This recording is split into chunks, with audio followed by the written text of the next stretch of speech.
Hello friends, this is SP. Welcome to Adhikaman. We are present here with another new session that is inclusive education. तो friends, इससे पहले हम inclusive education यानी कि समावेशी शिक्षा का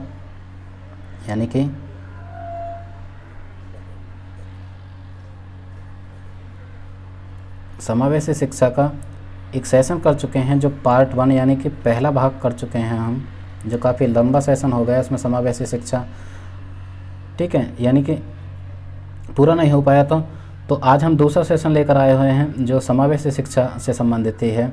तो फ्रेंड्स, इसमें हम समावेशी शिक्षा का दूसरा पार्ट डिस्कस करेंगे। इससे पहले हम बता देना चाहेंगे कि पहले पार्ट यानी पहले भाग में हम क्या क्या चीज़ डिस्कस कर चुके हैं। तो फ्रेंड्स, समावेशी शिक्षा का यानी कि अर्थ, समावेशी शिक्षा क्या है, उसकी कुछ एक परिभाषा, जो हमने सलमान का सम्मेलन की बात की या NCERT की बात की, उससे संबंधित परिभाषा हो गई, ठीक है। उसके बाद यानी कि इंक्लूसिव एजुकेशन, समावेशी शिक्षा के कहाँ से नींव पड़ती है, किस तरह से उसकी शुरुआत होती है, इस तरह से हमने डिस्कस किया। यानी 1994 में सलमान का सम्मेलन से इसकी शुरुआत होती है, इसकी परिभाषा की बात की हमने। बात की यानी बालकों के प्रकार, कौन कौन से बच्चे यानी कि समावेशी शिक्षा में शामिल किए जाते हैं, या हम कहें चिल्ड्रन विद स्पेशल नीड्स, विशेष आवश्यकता वाले बच्चे, उसमें चाहे मंदबुद्धि हो, प्रतिभाशाली हो, सृजनशील हो, उन सबको हम डिस्कस कर चुके हैं, यानी प्रतिभाशाली और क्रिएटिव बच्चे, ठीक है। क्रिएटिव बच्चों में हम डिस्कस किया यानी कि डाइवर्जेंट थिंकिंग, अपसारी चिंतक होते हैं वो, उनका मौलिक विचार होता है, वो क्रिएटिव होते हैं। एंड हमने बात की ब्रेन स्टॉर्मिंग की एंड इमेजिनेशन पावर और लेटरल थिंकिंग, जो काफ़ी इंपॉर्टेंट है। यहाँ से क्वेश्चन पूछा जाता है कि लेटरल थिंकिंग किससे संबंधित है, डाइवर्जेंट थिंकिंग, तो वो क्रिएटिविटी से संबंधित है, यानी क्रिएटिव बच्चों से हमने यहाँ पे बात की। तो फ्रेंड्स, एंड हम बात करते हैं यानी कि उसके साथ साथ हमने बालकों के प्रकार की बात की, ठीक, बालकों के प्रकार की तो बात हमने की, और जो डिफरेंट टाइप के बच्चे होते हैं उनसे संबंधित। और फ्रेंड्स, जो इंक्लूसिव एजुकेशन में आता है यानी डिसएबिलिटीज़ यानी अधिक असमताएँ भी आती हैं, क्योंकि असमता से जो पीड़ित बच्चे होते हैं वो, उनको भी इंक्लूसिव एजुकेशन में शामिल किया जाता है, यानी कि डिफरेंट टाइप ऑफ डिसेबल्ड या डिसऑर्डर संबंधित बच्चे होते हैं, उनको भी शामिल किया जाता है। तो फ्रेंड्स, यहाँ पे इस सेशन में हम डिसेबिलिटीज़ को हम डिस्कस नहीं करने वाले, क्योंकि हम इससे पहले एक सेशन कर चुके हैं, ठीक है, डिसेबिलिटीज़ फिजिकल यानी कि शारीरिक असमताएँ, ठीक है। लर्निंग डिसेबिलिटीज़ नाम से एक सेशन है, उसे जाके आप अधिगम मंच पर देख सकते हैं। उसमें हमने सारे के सारे जो डिसऑर्डर और डिसेबिलिटीज़ हैं उसको हम डिस्कस कर चुके हैं, चाहे उसमें डिसलेक्सिया हो, डिसकैलकुलिया हो, ठीक है, या डिसग्राफिया हो, या अफेजिया हो, उन सबको, या फिर ADHD और ASD, हम सब आदि जो डिसऑर्डर हैं, या ऑटिज्म की बात करें, ठीक है, उसको हम डिस्कस कर चुके हैं। तो वो सेशन आप वहाँ से जाकर देख सकते हैं। यहाँ पे लर्निंग डिसेबिलिटीज़ को हम यहाँ पे डिस्कस नहीं करने वाले। तो फ्रेंड्स, सेकंड जो सेशन में हम बात करने वाले थे यानी शिक्षा का उद्देश्य, ऑब्जेक्टिव्स ऑफ इंक्लूसिव एजुकेशन, वो डिस्कस करने वाले थे, तो वो डिस्कस करेंगे इस सेशन में। इसके साथ साथ RPWD एक्ट 2016 वो डिस्कस करेंगे। एंड 10 क्वेश्चंस जो इंक्लूसिव एजुकेशन से संबंधित है, जो काफ़ी इंपॉर्टेंट और प्रीवियस ईयर एग्जाम्स में आए हुए हैं। इस सेशन में हम 10 क्वेश्चंस डिस्कस करेंगे, जिससे जो ये जो सेशन है, ये जो टॉपिक है, आपको अच्छी तरह से क्लियर हो पाए। तो फ्रेंड्स, शुरू करते हैं इस सेशन को। तो फ्रेंड्स, हम जो बात कर रहे थे यानी इंक्लूसिव एजुकेशन यानी समावेशी शिक्षा, तो यहाँ पे जो डिस्कस करेंगे यानी समावेशी शिक्षा के कौन कौन से ऑब्जेक्ट्स हैं, कौन कौन से उद्देश्य हो सकते हैं, उनके बारे में। यानी कि समावेशी शिक्षा के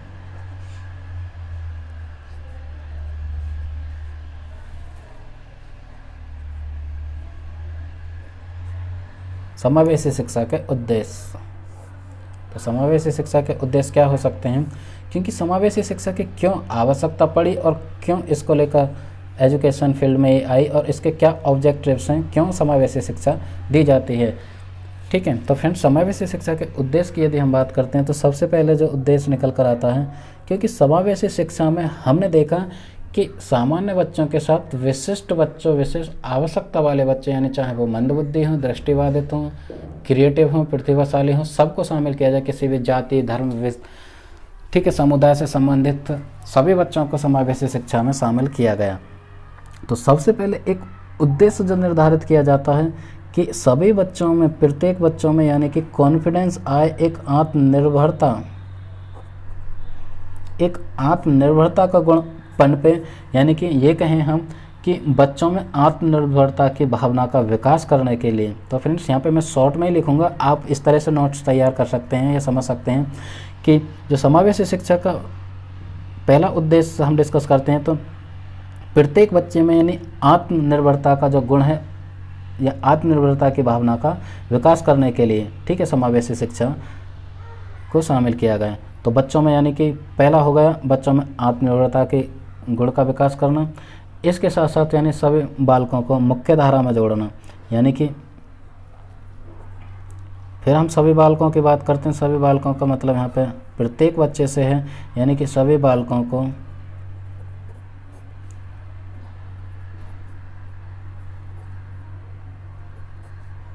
शिक्षा की मुख्य धारा में जोड़ना, ठीक है। तो प्रत्येक बालक को शिक्षा की मुख्य धारा में जोड़ना ये उद्देश्य हो सकता है। इसके बाद बात करें सभी वर्गों में जागरूकता, क्योंकि समाज के कुछ ऐसे भी वर्ग हैं जो शिक्षा से बिल्कुल दूरों या ये कहें मीलों दूर हैं, उनका दूर दूर तक कोई संबंध नहीं है, जन्मांतर से उनकी कई पीढ़ी निकल गई, लेकिन वो शिक्षा की मुख्य धारा से नहीं जुड़ पाए।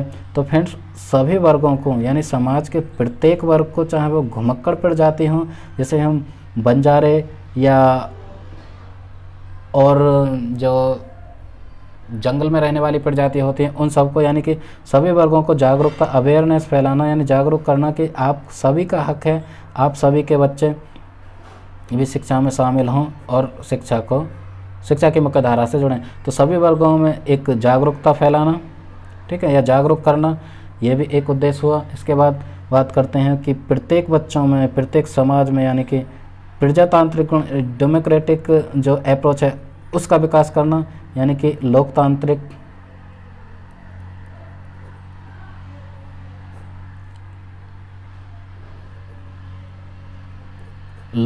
मूल्यों की स्थापना करना, ठीक है।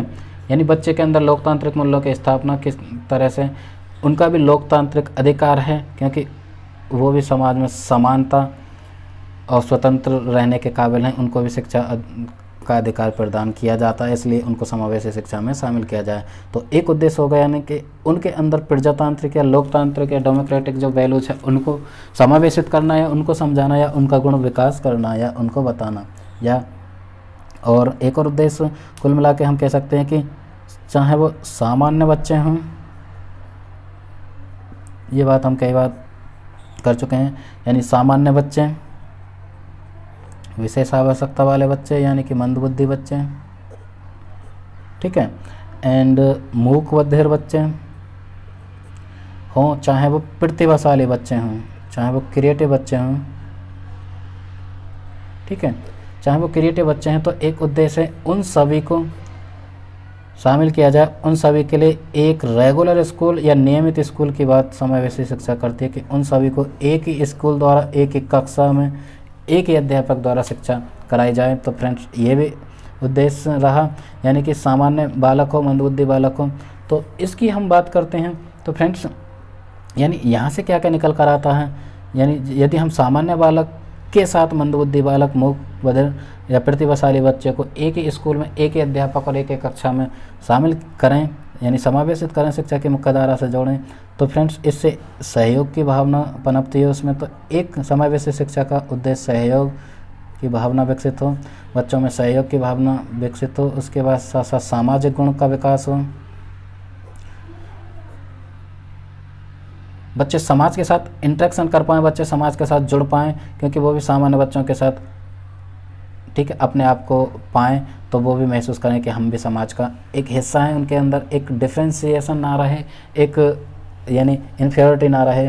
तो फ्रेंड्स इस तरह से यानी इंक्लूसिव एजुकेशन के बाद सहयोग की भावना का विकास होगा, सामाजिक भावना का विकास होगा, और जो होगा स्वतंत्रता की भावना का विकास होगा। अपने आप को वो स्वतंत्र महसूस कर पाएंगे कि हम भी समाज का हिस्सा हैं, हम भी इस देश का हिस्सा हैं, और उनमें एक समानता यानी इक्वलिटी की बात होगी, यानी समानता का भी विकास होगा। तो फ्रेंड्स ये रहे कुछ उद्देश्य हमने जो डिस्कस किए। और समावेशी शिक्षा क्योंकि एक ब्रॉड बहुत ही बड़ा एस्पेक्ट लेकर आती है, सिर्फ एक छोटा सा सब्जेक्ट नहीं है। इसलिए यहाँ पे हम कुछ चीज़ें ही डिस्कस कर रहे हैं। तो समावेशी शिक्षा के जो उद्देश्य रहे फ्रेंड्स, उसमें हमने बात की, यानी उसमें आत्मनिर्भरता के जो भावना है उसका विकास करना, बालकों को, प्रत्येक बालक को मुख्य धारा में जोड़ना, यानी शिक्षा की मुख्य धारा में शामिल करना, सभी वर्गों में जागरूकता, अवेयरनेस फैलाना कि आप भी अपने बच्चों को यानी कि शिक्षा की मुख्य धारा में शामिल कराएं या उनको भी शिक्षा मुहैया कराएं, क्योंकि संविधान भी ये कहता है कि प्रत्येक बच्चा 6 से 14 वर्ष के प्रत्येक बच्चे को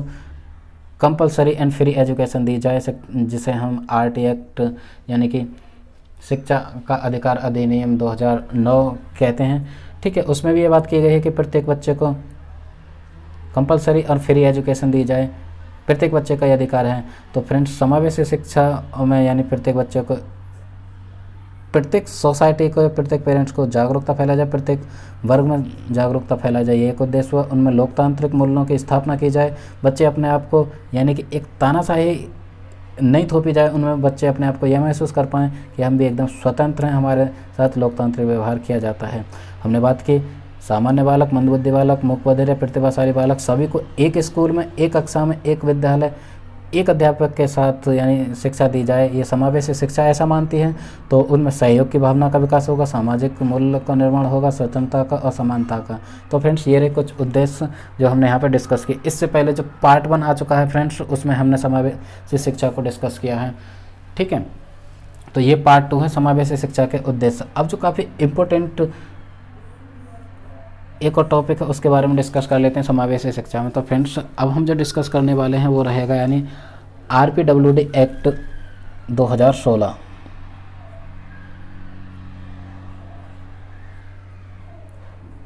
RPWD एक्ट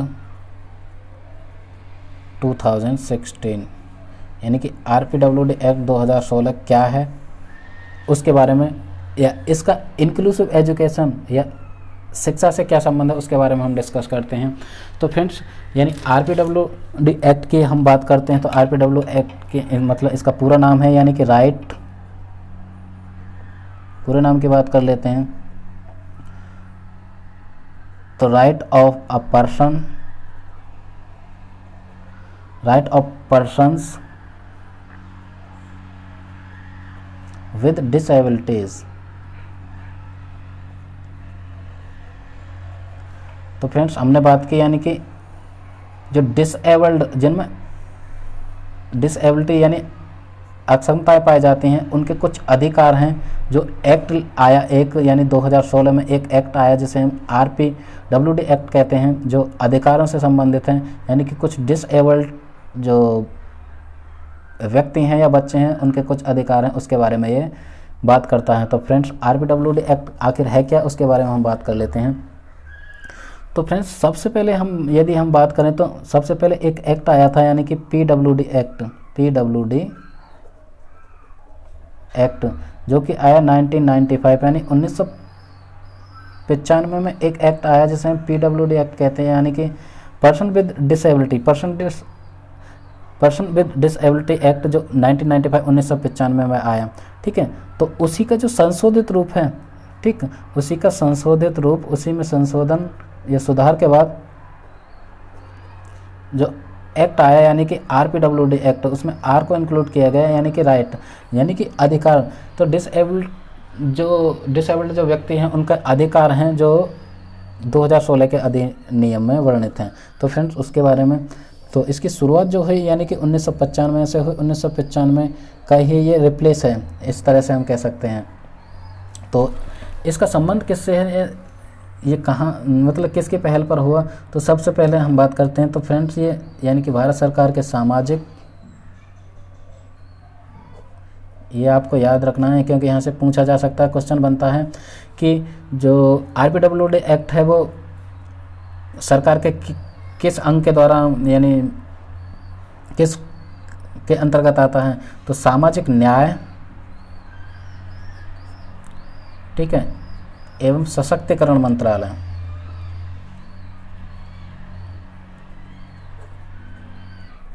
तो सरकार का सामाजिक न्याय एवं सशक्तिकरण मंत्रालय के अंतर्गत ये आता है। सामाजिक न्याय एवं सशक्तिकरण मंत्रालय के अंतर्गत RPWD एक्ट आता है। तो RPWD एक्ट क्या है, उसमें क्या क्या बात की गई है वो हम डिस्कस करने वाले हैं, यानी कि ministry of social justice and empowerment. Friends दोबारा से इंग्लिश मीडियम वाले बच्चे समझ लें, यानी ministry of social justice and empowerment यानी कि सामाजिक न्याय एवं सशक्तिकरण मंत्रालय के अंतर्गत ये आता है RPWD एक्ट। RPWD एक्ट क्या है, यानी कि यहाँ पे डिसेबिलिटी मतलब कुछ असमता होती हैं बच्चों में, ठीक। तो सबसे पहले हम बात कर रहे हैं यानी PWD एक्ट जो 1995 यानी 1995 में जो है उसमें 7 डिसेबिलिटी की बात करता है। वो कहता था कि जिन बच्चों या जिन व्यक्तियों में 7 प्रकार की डिसेबिलिटी हैं यानी असमता हैं, उनको विशेष तरह से छूट दी जाए शिक्षा में, विशेष तरह से उनके अधिकार हैं, विशेष तरह से उनको चाहे वो पब्लिक प्लेसेस हों बाकी सभी में उनके विशेष तरह से अधिकार हैं और वो उन अपने अधिकारों के लिए लड़ सकता है या कोर्ट जा सकता है। इसके साथ यदि हम बात करें जो इसका संवर्धित रूप आया यानी RPWD एक्ट 2016 का, RPWD एक्ट में यानी 7 के साथ लेते हैं यानी कि प्लस 14 और डिसेबिलिटी को शामिल किया गया। तो टोटल यदि हम RPWD एक्ट 2016 की बात करते हैं तो टोटल 21 डिसेबिलिटी की बात करता है। तो 21 जो डिसेबिलिटी हैं, डिसेबिलिटी मतलब असमताएं, ठीक है, 21 डिसेबिलिटी की बात करता है। यदि हम बात करें तो ये जो लागू हुआ, यदि हम RPWD एक्ट 2016 की बात करें कब लागू हुआ, तो ये जो लागू हुआ यानी कि 15 जून 2017 15 जून 2017 में लागू हुआ। लेकिन ये जो अधिनियम आया था यानी 2016 में आया। अब ये अधिनियम है क्या, उसके बारे में हम बात कर लेते हैं फ्रेंड्स। इसकी गाइडलाइंस या फिर इसके सुझाव क्या हो सकते हैं उसके बारे में हम बात कर लेते हैं, जो काफ़ी इम्पोर्टेंट है। इसकी क्या क्या गाइडलाइंस हैं, ये क्या क्या किस किस चीज़ के बारे में बात करता है। तो फ्रेंड्स सबसे पहले हम बात करते हैं यानी कि पब्लिक बिल्डिंग्स डिसेबल्ड फ्री हों। तो कुल मिला के ये जो पहले बात करता है जितनी भी पब्लिक बिल्डिंग है, सामाजिक जितनी भी इमारतें हैं,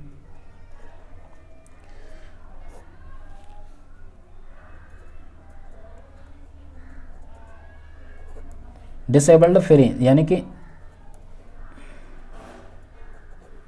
डिसेबल्ड फ्री जितने भी शारीरिक रूप से अक्षम बच्चे हैं या व्यक्ति हैं उन सब के लिए जितने भी पब्लिक बिल्डिंग है वो बिल्कुल फ्री हों। फ्री का मतलब यहाँ पे चाहे वो स्कूल्स हों, बच्चों के लिए जो स्कूल हैं उनमें इस तरह की फैसिलिटी, इस तरह की सुविधा उपलब्ध कराई जाए सरकार द्वारा या स्कूल चलाने वाले द्वारा या पब्लिक प्लेसेस द्वारा, क्योंकि उनको भी, उन व्यक्तियों को किसी भी तरह की कोई भी प्रॉब्लम महसूस ना हो। जैसे हम बात करें कोई भी डिसेबल्ड है, शारीरिक रूप से फिजिकली चैलेंज है, कुल मिला के वो नहीं चल पाता, कोई भी बच्चा व्हील चेयर पर चलता है, कोई व्यक्ति व्हील चेयर पर चलता है, तो स्कूल में चाहिए कि उसके लिए यदि वो ऊंचा है उसमें यदि स्टेयर सीढ़ियाँ बनी हुई हैं तो एक रैंप तैयार किया जाए, क्लास में जाने की व्यवस्था हो, क्योंकि वो व्हील चेयर वहाँ पर चढ़ पाए। यदि वो रेलवे स्टेशन किसी भी स्टेशन पर जाता है तो स्टेशन में इस तरह की सुविधा उपलब्ध कराई जाए, क्योंकि फ्लाईओवर आदि वगैरह से या फुट ओवर ब्रिज पर चढ़ता है तो उसमें रैंप हो, या फिर हम बात करते हैं एलिवेटर की।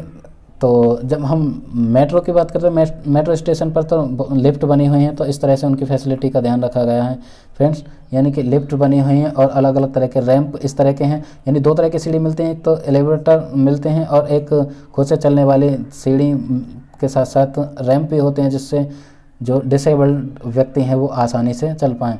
तो कुल मिला के उनकी प्रत्येक सुविधा की व्यवस्था रखी जाए, ये RPWD एक्ट कहता है, यानी कि ये भारत सरकार की जिम्मेवारी है या फिर सामाजिक न्याय एवं सशक्तिकरण मंत्रालय की जिम्मेवारी है, उनका उत्तरदायित्व है, उनकी रिस्पॉन्सिबिलिटी है कि किसी भी व्यक्ति को जो डिसेबल्ड है यानी कि दिव्यांग है, उस तरह को फिजिकली चैलेंज्ड है, उनको किसी तरह की कोई भी प्रॉब्लम ना हो पाए, चाहे वो स्कूल्स की बात करें, किसी भी स्टेशन की बात करें या कि बस स्टॉप की बात करें तो बस स्टॉप में इस तरह की व्यवस्था हो क्योंकि बसेस में भी चढ़ने में उनको कोई दिक्कत ना हो। बस स्टॉप हो यानी पब्लिक प्लेस की हम बात कर रहे थे, चाहे स्कूल्स हों, स्टेशन हो, पब्लिक प्लेस हो या और भी कोई पब्लिक प्लेस हो, चाहे वो मॉल वगैरह हो, शॉपिंग कॉम्प्लेक्स हो, आदि सभी में इस तरह की फैसिलिटी अवेलेबल हो पाए। तो फ्रेंड्स ये रही एक बात। अब हम नेक्स्ट बात कर लेते हैं। तो फ्रेंड्स नेक्स्ट क्या कहता है, नेक्स्ट नंबर 2 पर हम बात करते हैं, यानी RPWD एक्ट नेक्स्ट क्या कहता है, यानी कि 3 to 4%, यानी कि 3 से 4% तक का रिजर्वेशन हो,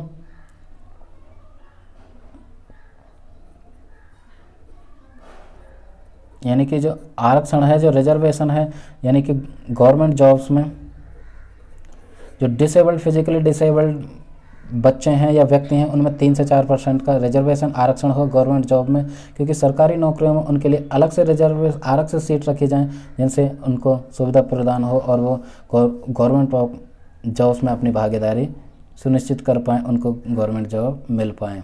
ठीक है, तो ये रही एक बात। इसके बाद बात करते हैं, ये जो फैसिलिटी हैं, ये जो सुविधाएं उन्हीं बच्चों को या उन्हीं व्यक्तियों को लागू की जाएंगे, उन्हीं व्यक्तियों पर लागू होंगे जिनकी जो डिसेबिलिटी है वो 40% तक हो गई। यदि 40% से नीचे होती है, यानी कि 20% कोई बच्चा डिसेबल्ड है, तो उसको ये सारी सुविधाएं नहीं मिलेंगी। तो डिसेबिलिटी कितनी होनी चाहिए, कितनी असमता होनी चाहिए, यानी 40%। ठीक है, इसके साथ साथ नंबर 4 की बात करते हैं। तो इस तरह से कोई भी यदि इस रूल्स को इसको फॉलो नहीं करता है, ठीक है, कोई भी, चाहे वो पब्लिक प्लेस हो, कोई भी बस स्टॉप हो, कोई भी स्कूल आदि वगैरह, शॉपिंग कॉम्प्लेक्स वगैरह हो, इस तरह से जो डिसेबल्ड हैं यानी कि आरक्षित सीट नहीं करता है, या फिर ये कहें कि कोई भी फैसिलिटी नहीं है, तो वो कोई भी व्यक्ति कोर्ट में जा सकता है और अपने अधिकारों के लिए लड़ सकता है। तो फ्रेंड्स, ये रही RPWD एक्ट की कुछ बात। और एक और है, यानी कि इस तरह से कोई भी रूल्स तोड़ता है तो उसे पनिशेबल होगा, कुल मिलाकर उसको दंडित किया जा सकता है, उसे जेल भी भेजा जा सकता है। तो फ्रेंड्स, ये रहा RPWD एक्ट, जो काफ़ी इंपॉर्टेंट है। और समावेशी शिक्षा में इसका संबंध की बात करते हैं तो फ्रेंड्स, यानी कि जितने भी चिल्ड्रन विद स्पेशल नीड्स हैं, उन सब के लिए इस तरह से फैसिलिटी मुहैया करी जाए, यानी स्कूल्स में इस तरह की व्यवस्था की जाए, क्योंकि उनको किसी तरह की दिक्कत महसूस ना हो, चाहे वो चलने से संबंधित हों, इस तरह से उनमें रैंप बनाए जाएं, या स्कूल के जो फैसिलिटीज़ हैं अदर, यानी कि चाहे वो रूम्स हों, TLM हों, या टीचर उनके साथ इस तरह से कोऑपरेट करें कि वो अपने आप को हीन महसूस न कर पाएँ, और जो सामान्य बच्चे हैं उनके साथ कोऑपरेट कर पाएँ, सामंजस्य स्थापित कर पाएँ, एसोसिएशन बैठा पाएँ, एजुकेशन से और शिक्षा की मुख्य धारा में सम्मिलित हों। तो फ्रेंड्स, ये रहा RPWD एक्ट। अब हम बात कर लेते हैं कि हमने PWD एक्ट 1995 की बात की, जिसमें जो असमताएं थी वो 7 थी, 7 को शामिल किया गया था कि 7 तरीके से जो अक्षम यानी डिसेबिलिटीज़ जिन व्यक्तियों के अंदर होंगी, उनको इस तरह से कुछ अधिकार, कुछ सुविधाएं प्रदान किए जाएंगे। लेकिन इसका संशोधित रूप यानी RPWD एक्ट यानी right of persons with disability 2016 यानी 2016 में आया।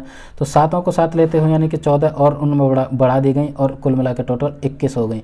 तो फ्रेंड्स, ये पूछा जा सकता है कि टोटल डिसेबिलिटीज़ कितनी हैं RPWD एक्ट में, तो वो 21 है, और कितनी यानी संवर्धित जो RPWD एक्ट आया उसमें कितनी है, तो कुल मिला के 14 को बढ़ा दिया गया। ये यहाँ से एक क्वेश्चन बनता है, तो किस तरह के पब्लिक प्लेसेस में फैसिलिटी उनको सुविधा उपलब्ध कराई जानी चाहिए, ये या रिजर्वेशन की बात करते हैं तो 3 to 4% हो गए, और 40% यहाँ से क्वेश्चन बनता है कि कितने % डिसेबल्ड होना चाहिए कोई भी व्यक्ति या कोई भी बच्चा जिसको जो RPWD एक्ट उस पर लागू होता है। तो फ्रेंड्स, ये 40% है। ये यहाँ से 2 क्वेश्चन बनते हैं। एंड हम बात कर लेते हैं, यानी कि कौन कौन सी डिसेबिलिटी, कौन कौन सी यानी असमताएं हैं, ठीक है, किन किन असमताओं को शामिल किया गया है। तो पहले तो थी और जो नई हैं उसमें से कुछ एक को हम डिस्कस कर लेते हैं। तो सबसे पहले डॉर्फिज्म यानी कि बौनापन। तो बौनापन यानी कि जिनकी हाइट छोटी है, जिन बच्चों की, उनको भी इसमें शामिल किया जाता है। कुल मिला के उनको भी इस तरह की सुविधाएं मुहैया कराई जाएं। या फिर थैलीसीमिया से पीड़ित हों, थैलीसीमिया को भी शामिल किया गया है। या फिर बात करें हम हेमोफीलिया, हेमोफीलिया जो बीमारी, उसको भी शामिल किया गया है। और जो काफ़ी इम्पोर्टेंट है फ्रेंड्स, आजकल जो सोसाइटी में ज़्यादा देखा जाता है, यानी कि एसिड अटैक जो विक्टिम है उन सभी को शामिल किया गया है। जिन पर एसिड अटैक किया जाता है उनको भी यानी कि इस अधिनियम के अंतर्गत लिया जाता है, यानी कि RPWD एक्ट उन सभी को भी इस तरह की जितनी भी फैसिलिटी हैं वो सब मुहैया कराई जाएं। तो फ्रेंड्स, ये रही बात। और हम बात करते हैं यानी next autism. Autism spectrum disorder. तो फिर ऑटिज्म को भी शामिल किया गया है, यानी कि ASD ऑटिज्म स्पेक्ट्रम डिसऑर्डर को भी शामिल किया गया है, यानी एक इस तरह का डिसऑर्डर जो ऑटिज्म कुल मिला के हमारे मानसिक लेवल से संज्ञान से संबंधित ऑटिज्म है। तो ऑटिज्म है क्या, उसके बारे में बात कर लेते हैं। ऑटिज्म को भी शामिल किया जाता है। ऑटिज्म आखिर है क्या? तो फ्रेंड्स ऑटिज्म की जब भी हम बात करते हैं तो ऑटिज्म है यानी कि इस तरह का डिसऑर्डर, इस तरह का विकार, इस तरह का मानसिक विकार जो बच्चा सामाजिक इंटरेक्शन नहीं कर पाता, यानी कि समाज के साथ उसका जो संबंध है वो अच्छी तरह से स्थापित नहीं कर पाता, वो सामाजिकता से दूर रह जाता है, उसमें सामाजिकरण का विकास नहीं हो पाता। या हम बात करें भाषा संबंधी विकास, तो उसे भाषा सीखने में बहुत सारी दिक्कत होती है। तो फिर जब भी हम ऑटिज्म डिसऑर्डर की बात करते हैं, यानी ऑटिज्म स्पेक्ट्रम डिसऑर्डर की बात करते हैं, तो वो समाज के साथ इंटरेक्शन नहीं कर पाता, उसमें सामाजिकता के गुण बहुत स्लो, बहुत मंद गति से हो पाते हैं और उसके भाषा संबंधी विकास भी नहीं हो पाता। तो फ्रेंड्स ये रहे बात, यानी इंक्लूसिव एजुकेशन की जो बात रहेगी इतनी ही, यहाँ पे ये सेशन ख़त्म होता है। अब हम कुछ इम्पोर्टेंट यानी कि महत्वपूर्ण कुछ क्वेश्चंस डिस्कस कर लेते हैं फ्रेंड्स, जो काफ़ी इम्पोर्टेंट है उनको हम डिस्कस कर लेते हैं, ठीक है। तो ये जो सेशन यानी कि समावेशी शिक्षा और क्लियर हो पाएगा, उस हम डिस्कस कर लेते हैं। ये भी सेशन लंबा जा रहा है, देखते हैं कितने क्वेश्चन डिस्कस कर पाते हैं। 10 क्वेश्चंस की हमने बात की थी, कुछ क्वेश्चंस हम डिस्कस करते हैं फ्रेंड्स। तो यहाँ से डिस्कस करेंगे कुछ क्वेश्चंस।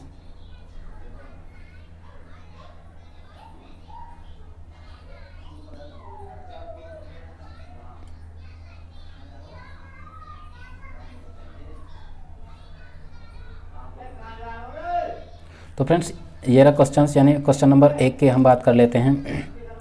तो फ्रेंड्स ये जो संबंधित क्वेश्चंस हैं ये समावेशी शिक्षा से संबंधित हैं। तो पहला क्वेश्चन ये रहा, इसे डिस्कस करते हैं। यानी कि मंद गति से सीखने वाले बालक को ज़रूरत होती है। फ्रेंड्स ये एस्टेट 2011 में आया हुआ है, यानी कि मंद गति से सीखने वाले बालक को ज़रूरत होती है। तो ऐसे बच्चे जो समावेशी शिक्षा में सम्मिलित किए जाते हैं, यानी मंद गति से सीखने वाले बच्चों को किस चीज़ की ज़रूरत होती है, यानी अतिरिक्त सहायता के, विशेष सहायता के, या किसी सहायता की नहीं, या कुछ सहायता की। तो फिर हम बात करते हैं यानी कुछ सहायता की, कुछ सहायता की नहीं या किसी सहायता की। हम ऑप्शन की तरफ चलते हैं। ऑप्शन ए क्या कहता है, यानी अतिरिक्त सहायता की, या विशेष सहायता की, या किसी सहायता की नहीं। तो फ्रेंड्स इस क्वेश्चन के लिए जो फर्स्ट ऑप्शन है बिल्कुल करेक्ट होता है, क्योंकि इस तरह के बच्चों को अतिरिक्त सहायता की आवश्यकता होती है, विशेष सहायता की नहीं। विशेष सहायता की यदि हम बात करते हैं तो वो एक्सक्लूसिव एजुकेशन चली जाती है। यहाँ पे जो बात हो रही है यानी समावेशी शिक्षा की हो रही है, यानी समेकित शिक्षा की बात हो रही है, यानी इंक्लूसिव एजुकेशन की। तो सिर्फ उनको सामान्य से हट के थोड़े से सिर्फ एक्स्ट्रा हेल्प की ज़रूरत है, अदरवाइज वो खुद से भी सीख सकते हैं। तो ठीक है फ्रेंड्स, ये रही मंद गति से सीखने वाले जो बच्चे हैं उनको अतिरिक्त सहायता की आवश्यकता होती है। तो फ्रेंड्स ऑप्शन नंबर ए यहाँ पे सही होता है। क्वेश्चन नंबर 1 ये रहा। क्वेश्चन नंबर 2 की तरफ चलते हैं। तो निःशक्त बच्चों के लिए फ्रेंड्स क्वेश्चन नंबर 2 ये रहा, यानी निःशक्त बच्चों के लिए समेकित शिक्षा के केंद्रीय जो प्रायोजित योजना का उद्देश्य है वो क्या है, यानी स्पेस में निःशक्त बच्चों को शैक्षिक अवसर उपलब्ध कराना। तो नियमित विद्यालयों में, विशेष विद्यालयों में, मुक्त विद्यालयों में, या फिर वाइडिंग रिलीफ एसोसिएशन के विद्यालयों में। तो फ्रेंड्स जब भी हम निःशक्त बच्चों की बात करते हैं, जो निःशक्त बच्चे हैं, जो डिसेबल्ड बच्चे हैं, या फिर कहें समाज से वंचित बच्चे हैं, उन सभी को समेकित यानी कि समावेशी शिक्षा में शामिल करने का जो उद्देश्य है, कुल मिला के समावेशी शिक्षा ये कहती है कि किसी भी तरह के जो डिसेबल्ड बच्चे हैं, जो निःशक्त बच्चे हैं, उनको सम्मिलित किया जाए, यानी कि सामान्य बच्चों के साथ ही, यानी कि रेगुलर स्कूल की बात की जाती है, यानी कि नियमित जो विद्यालय में हैं उन्हीं में उन बच्चों को शामिल किया जाए, उन्हीं विद्यालयों में मुख्य धारा में जोड़ कर उन्हीं सामान्य बच्चों के साथ उन सभी बच्चों को रेगुलर स्कूल्स में, यानी कि कुल मिलाकर जो नियमित विद्यालय हैं उन्हीं में शिक्षा मुहैया कराई जाए। क्योंकि हम सेशन में डिस्कस कर चुके हैं, यानी रेगुलर स्कूल के हम कई बार बात कर चुके हैं। तो फ्रेंड्स ये रहे 2 क्वेश्चन। तो इसके लिए यानी कि निःशक्त बच्चों के लिए समेकित शिक्षा के केंद्रीय प्रायोजित योजना का उद्देश्य, यानी नियमित विद्यालयों में निःशक्त बच्चों को शैक्षिक अवसर उपलब्ध कराना है। तो ये रहा क्वेश्चन नंबर 2, ठीक है। आई होप ये यहाँ से क्लियर हो पा रहा होगा। एंड हम नेक्स्ट बात कर लेते हैं, यानी कि क्वेश्चन नंबर 3, नेक्स्ट क्वेश्चन को हम डिस्कस करेंगे फ्रेंड्स।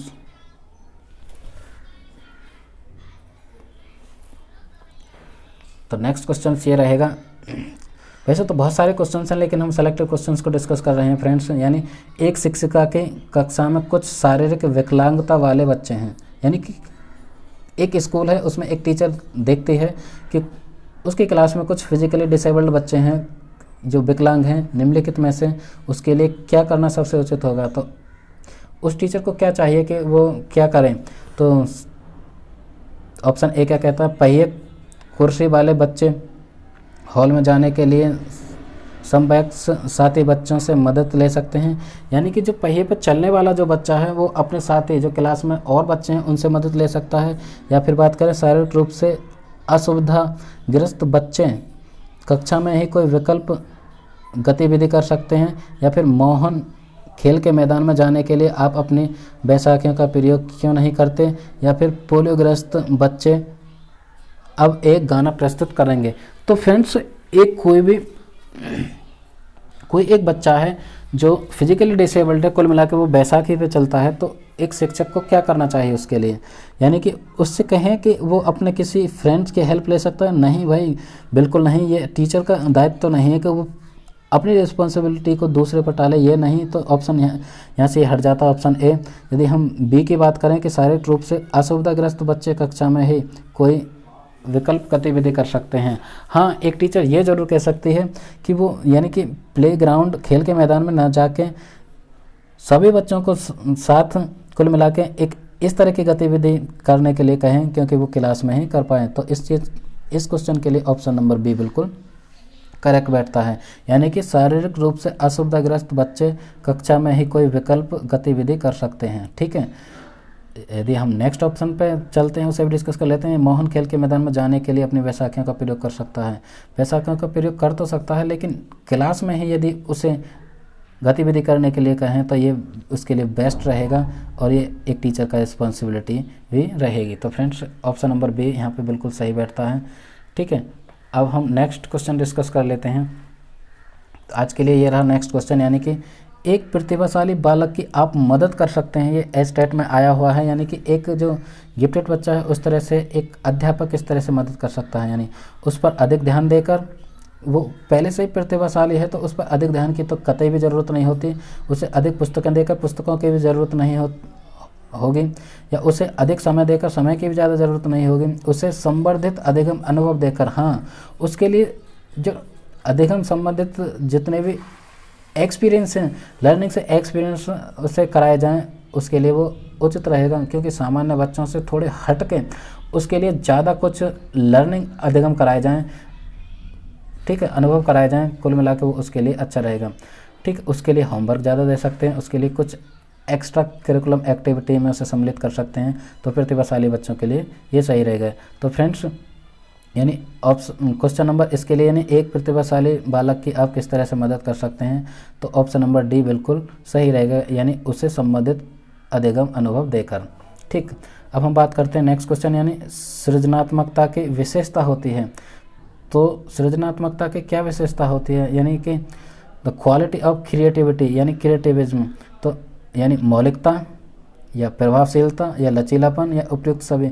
तो फ्रेंड्स जब भी हमने क्रिएटिव यानी क्रिएटिविटी या क्रिएटिव चिल्ड्रन की हमने अभी डिस्कस किया था, यानी कि पार्ट 1 में इंक्लूसिव एजुकेशन के पार्ट 1 में, यानी क्रिएटिव चिल्ड्रन, तो उसमें यानी हमने बात की जो उनकी थिंकिंग होती है ओरिजिनल होती है, यानी कि उनका एक मौलिक विचार होता है, ये भी बिल्कुल करेक्ट बैठता है यहाँ पे।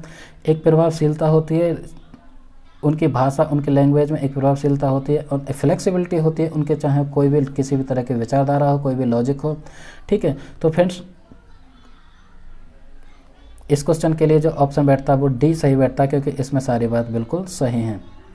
ठीक, ये रही एक बात। अब हम नेक्स्ट क्वेश्चन डिस्कस कर लेते हैं। नेक्स्ट जो रहेगा, यानी कि सृजनात्मकता विद्यार्थी या क्रिएटिव जो चाइल्ड होते हैं, यानी क्रिएटिव लर्नर वह होता है।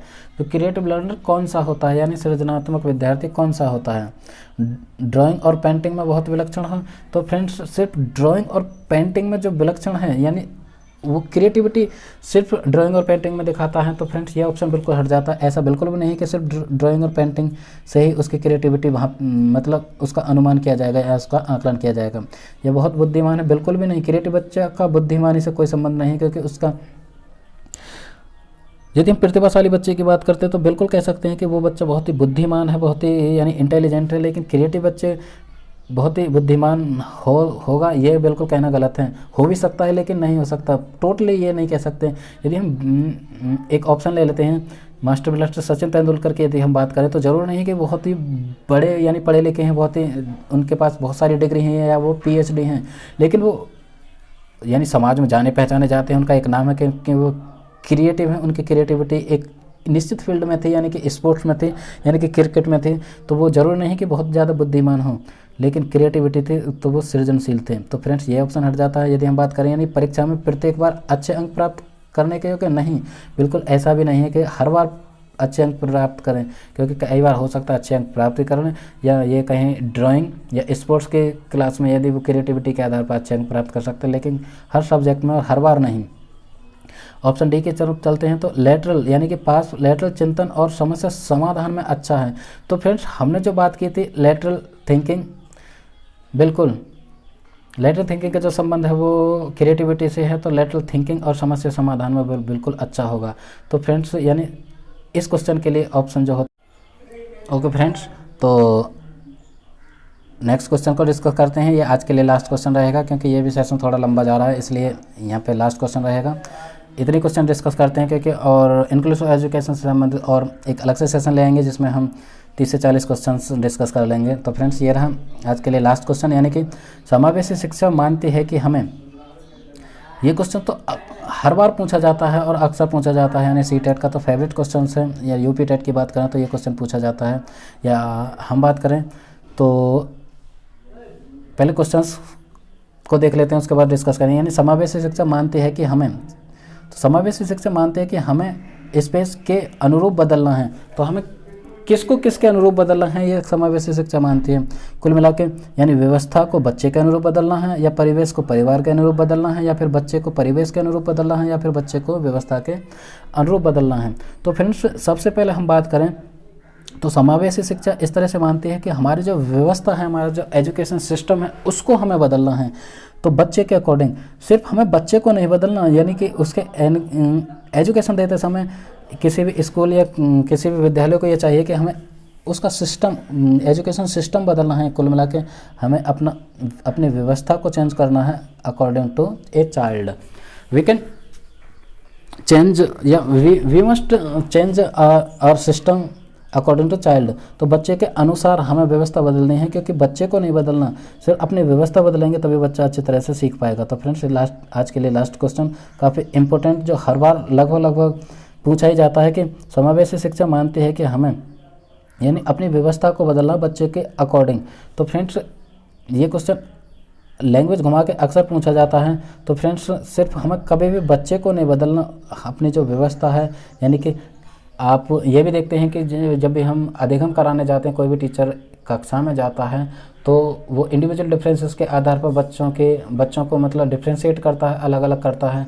और कुल मिला के अपनी जो शिक्षण विधि हैं, ठीक है, अधिगम भी ये कहता है, या टीचर को ये भी सलाह दी जाती है कि एक टीचर अपनी जो शिक्षण विधि है, अपने जो पढ़ाने का तरीका है, उसको बदले। वो बच्चे को डांट फटकार कर ना बैठा दे, या बच्चे में बदलाव करने की कतई भी कोशिश ना करे, क्योंकि उसका मानसिक स्तर अलग तरह से होता है, उसकी गति अलग तरह से होती है, उसके सीखने की क्षमता एबिलिटी अलग होती है। तो इस तरह से वो अपने जो सिस्टम्स हैं, चाहे वो हम TLM की बात करें, चाहे अपने कंटेंट यानी कि पाठ्यक्रम की बात करें, इस तरह से निर्धारित करें, ये शिक्षण सामग्री की बात करें, इस तरह से उनको व्यवस्थित करें, इस तरह से उन्हें चेंज करें, क्योंकि बच्चे अच्छी तरह से समझ पाएँ। तो फ्रेंड्स समावेशी शिक्षा इस तरह से मानती है कि हमें व्यवस्था को बदलना है, न कि बच्चे को। तो फ्रेंड्स ये रहा आज के लिए लास्ट क्वेश्चन।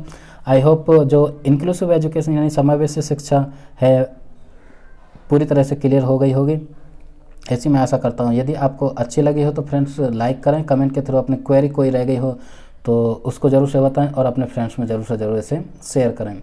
ओके फ्रेंड्स, इस सेशन को यहीं पे वाइंड अप करते हैं। That was SP Singh signing off.